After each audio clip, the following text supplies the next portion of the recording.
Nearly 5 years after Alabama legalized medical cannabis, the program is finally moving closer to launch. But as the first dispensary prepares to open, advocates, residents, and lawmakers are all questioning why it's taken so long. ABC 3340's Austin Pratt joins us now after working to get answers. Austin?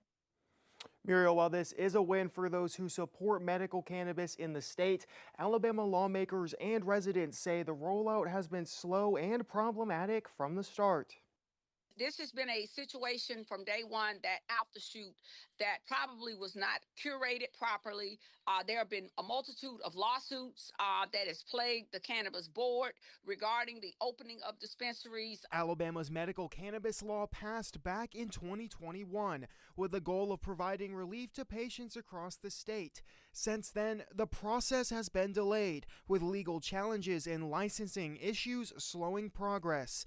Now, activists say progress is finally being made, with dispensary training underway and a target opening date within 1 month. They've also listed a date of May the 4th being the first date that a medical dispensary will be open in Montgomery, Alabama. Representative Wandling Gavan says this progress has been plagued from the very beginning. Now, nearly 5 years later, one dispensary opening is not enough considering the timeline. 5 years, one dispensary. Make it make sense. It doesn't make sense.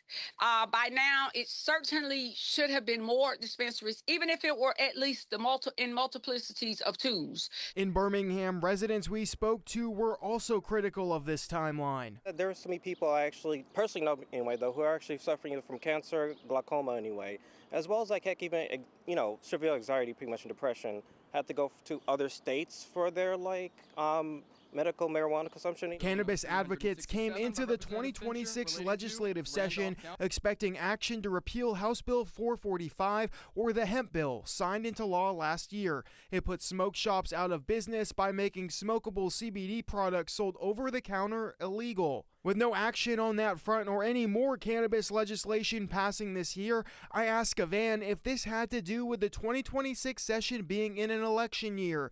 She said yes. And when you're at the end of the quadrennium, there are just certain bills that will not have any teeth.